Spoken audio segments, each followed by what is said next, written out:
पाकिस्तानमध्ये थेट जात आतंकवादाचा अड्डा उद्ध्वस्त करत ऑपरेशन सिंदूर यशस्वी केल्याबद्दल जो आज या सभागृहामध्ये चर्चा होते याला मला बोलण्याची संधी दिल्याबद्दल आपले मी आभार मानतो।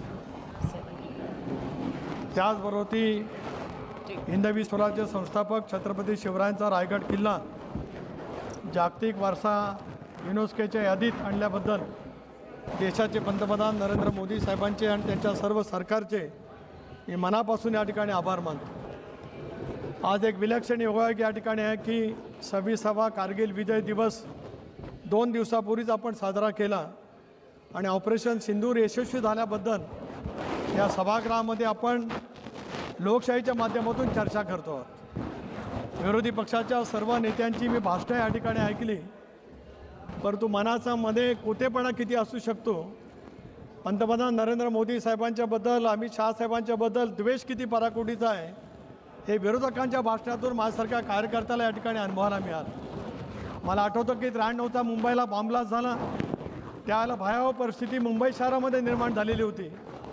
त्यावेळेला देशाचे गृहमंत्री कधी भेटायला गेले नव्हते, परंतु पहलगामचा 22 एप्रिलचा हल्ला झाल्याच्या नंतर 26 निरपराध पर्यटकांची दुर्दैवी निधन झाल्याच्या नंतर देशाचे कणखर गृहमंत्री अमित शहा साहेब पहलगामला त्या ठिकाणी गेले।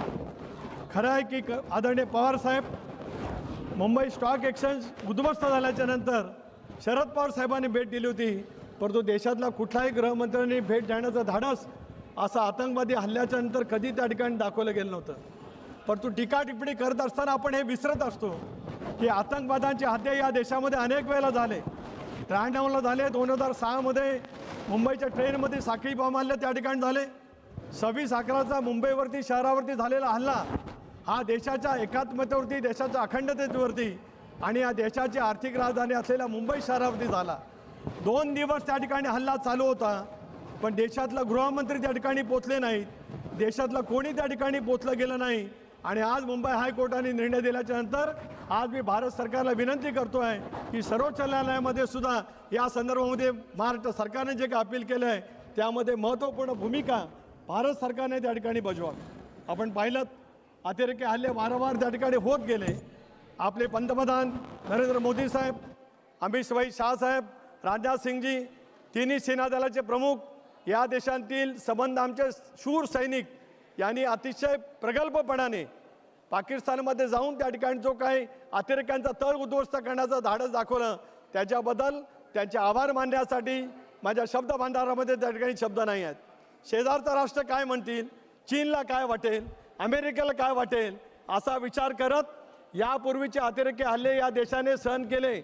जरूर त्यांच्यावरती काय कारवाई झाली असेल, पण अतिरेक्यांना रोखण्यामध्ये यापूर्वीच्या सरकारला निश्चितपणे अपयश आलं। नरेंद्र मोदी साहेबांच्या कणखर नेतृत्वाने दाखवून दिलं की कुणी या देशाकडे वाकड्या नजरेने पाहण्याचा प्रयत्न केला, आता हा देश संरक्षण दृष्ट्या सुद्धा अतिशय उत्तम पद्धतीने स्वयंप्रशित त्या ठिकाणी झालेला आहे।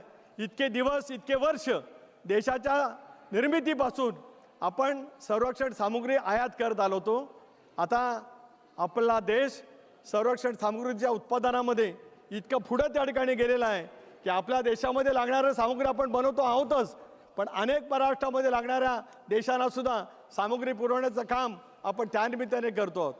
हा ऑपरेशन सिंदूरच्या वरती या ठिकाणी विचार करत असताना या साऱ्या गोष्टीचा विचार करण्याची आवश्यकता नक्कीच त्या ठिकाणी आहे। एक गोष्टीचा उल्लेख या निमित्ताने करतो आहे की पुलवामाचा हल्ला झाला, कारगिलमध्ये आपण विजय मिळवला, 71 सालामध्ये इंदिरा गांधींनी बांगलादेशची निर्मिती केल्याच्यानंतर अटलजींनी या सभागृहामध्ये इंदिरा गांधींचा उल्लेख ज्या पद्धतीने केला आणि आज काँग्रेसी विचाराचे सगळी माणसं नरेंद्र मोदी साहेबांच्या सरकारवरती, इंडियाच्या सरकारवरती जी काय टीका टिप्पणी करण्याचा प्रयत्न करतायत, कदाचित ते विसरले असतील त्या कालावधीमध्ये मनाचा मोठेपणा काय दाखवला गेला होता आणि अलीकडच्या कालावधीमध्ये मन किती छोटं राहून काय पद्धतीने आपण बोलतो आहोत।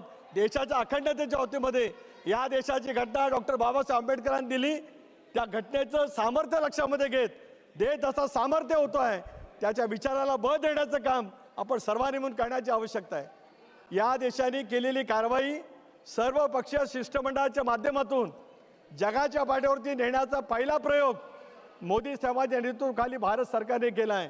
आमच्या 2 भगिनी या ठिकाणी बसल्या आहेत, कनिमोळजी आहेत, सुप्रियाताई या ठिकाणी आहेत, त्यांनी आंतरराष्ट्रीय स्तरावरच्या या देशाचं शिष्टमंडळाचं नेतृत्व त्या ठिकाणी केलं. देशाने जी काही महत्त्वपूर्ण भूमिका बजावली ती जगाच्या पाठीवरती सांगण्याचं धाडस ज्यावेळेला देशाचे पंतप्रधान करतात आणि सर्वपक्षीय शिष्टमंडळाला सोबत घेत देशाच्या एकात्मतेला अखंडतेला मजबूती देण्याचा प्रयत्न करतात, त्यावेळेला आपण राजकीय विचार मांडून नेमकं देशाच्या बद्दल काय विचार करतो आहोत असा प्रश्न माझ्यासारख्या कार्यकर्त्याला नक्की त्या ठिकाणी पडतो आहे. आज दहशतवादांचे तळ त्या ठिकाणी उद्ध्वस्त करत पाकिस्तानला सुद्धा दाखवून दिलं की यापुढे वाकड्या नजरेने या देशाकडे बघण्याची तुमची हिंमत होणार नाही. जगाच्या पाठीवरच्या कुठल्याही राष्ट्राला आता माहिती आहे की नरेंद्र मोदींचं प्रगल्भ नेतृत्व या देशाला मिळालेलं आहे. आता कुणीही चायनाने असो किंवा कुणी काय म्हटलं असेल, अमेरिकेच्या ट्रम्प साहेबांनी काय म्हटलं असेल त्याचाही उल्लेख त्यांनी या ठिकाणी केला, पण ते त्यांच्या ठिकाणी जाऊन म्हटलेत त्याचा उद्घोष करण्याची तुम्हाला आवश्यकता काय हा सुद्धा प्रश्न माझ्यासारख्या कार्यकर्त्याला त्यानिमित्ताने निश्चितपणे पडतो आहे. अनेक वेळेला प्रश्न विचारले जातात, आतंकी को एक बार कामयाब होना है, सुरक्षा बलों को हर बार.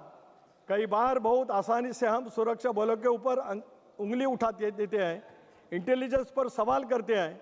भारत की धरती पर कोई आतंकी हमला हो हमारा खून खौलाना स्वाभाविक है, लेकिन हमें भूलना नहीं चाहिए सीमा पर आने वाले उस आतंकी को सिर्फ एक बार कामयाब होना है, हमारे जवानों को हर बार कामयाब होना है. इसके आगे याच्या पुढे या देशांतील सेनादलाचे सर्व शूर सैनिक निश्चितपणाने पुढची कामगिरी यशस्वीपणाने बजावतील याच्यात माझ्या मनामध्ये काही शंका अडचण काही कारण नाही. झूठ का खेल कब तक, झूठ का बल पर कोई कितना उछल ले उसकी उड़ान बहुत छोटी होती है. ऑपरेशन सिंदूर को लेकर जब बहुत सारा झूठ फैला गया, दुनिया के बड़े बड़े अखबारों में चैनल में फैला गया, लेकिन सबूत मांगे पर सिट्टी मिट्टी गुम हो गई. खोटं बोलत देशाच्या मध्ये वेगवेगळं वातावरण निर्माण करण्याचा प्रयत्न जरी केला गेला तर देशांची सुविधा जतना त्यांना निश्चितपणाने माहिती आहे. होय, मला या गोष्टीचा इंडियाचा घटक म्हणून अभिमान आहे की आज पंडित जवाहरलाल नेहरूच्या नंतर इतके वर्ष देशाचा पंतप्रधान म्हणून सलग पंतप्रधान म्हणून या देशातल्या 140 कोटी जनतेने नरेंद्र मोदी साहेबांच्या नेतृत्वावरती विश्वास दाखवत पुन्हा एकदा या लोकशाहीच्या माध्यमातून या देशाची सेवा करण्याची संधी त्या ठिकाणी दिलेली आहे. अशा वेळेला अतिरेकांचे हल्ले आणि त्या माध्यमातून देशामध्ये शासनकतेचं वातावरण निर्माण करण्याचा प्रयत्न ज्यावेळेला होतो त्याला बाह्य शक्तीशी आपण मुकाबला करूच, पण देशाच्या अंतर्गत भूमिकेमध्ये सुद्धा आपण ज्या पद्धतीने राजकारणाच्या माध्यमातून एक वेगळं वातावरण निर्माण करण्याचा प्रयत्न करतो. मला आठवतं की लोकसभेच्या निवडणुकीच्या वेळेला पुन्हा एकदा इंडियाचं सरकार आलं तर या देशांतील घटना बदलली जाईल असा आभास निर्माण करण्याचा प्रयत्न त्या कालावधीमध्ये केला. खोटा अपप्रचार देशाच्या कानाकोपऱ्यामध्ये केला, परंतु आज त्याच नेतृत्वाने डॉक्टर बाबासाहेब आंबेडकरांनी दिलेल्या संविधानाच्या माध्यमातून संसदीय लोकशाही प्रणाली किती मजबूत करता येऊ शकते आहे याचं उत्तम उदाहरण दाखवल्याचं चित्र आपल्याला त्या ठिकाणी पाहायला मिळू शकतं आहे. पण ऑपरेशन सिंदूर संबंध भारतवासियांना गौरव वाटावा अशा पद्धतीने त्या ठिकाणी काम या देशांतील सरकारने केलेलं आहे, देशांतील सेना दलाच्या प्रमुखांनी केलेलं आहे. आणि हे करत असताना एक सच्चा भारतीय नागरिक म्हणून आम्ही कोणा धर्माचे आहोत, कोणा समाजाचे आहोत, कुठल्या राजकीय विचाराचे आहोत, त्याच्यापेक्षा भारतीय नागरिक म्हणून आहोत याचा विचार मनामध्ये ठेवत प्रत्येक भारतीयाने जर का अभिमान मांडण्याचा प्रयत्न केला तर हा सभागृहामध्ये जे काही विसंगत या ठिकाणी मोदी साहेबांच्या वतीमध्ये बोलण्याचा प्रयत्न केला गेला ते किती कपट नीती मी असं म्हणत नाही, पण मनाचा खोटेपणा किती असू शकतो ते त्यानिमित्ताने पाहायला निश्चितपणाने मिळालेलं आहे. मला विश्वास आहे की उद्याच्या भवितव्याच्या कालावधीमध्ये सुद्धा देश अधिक सशक्त होईल.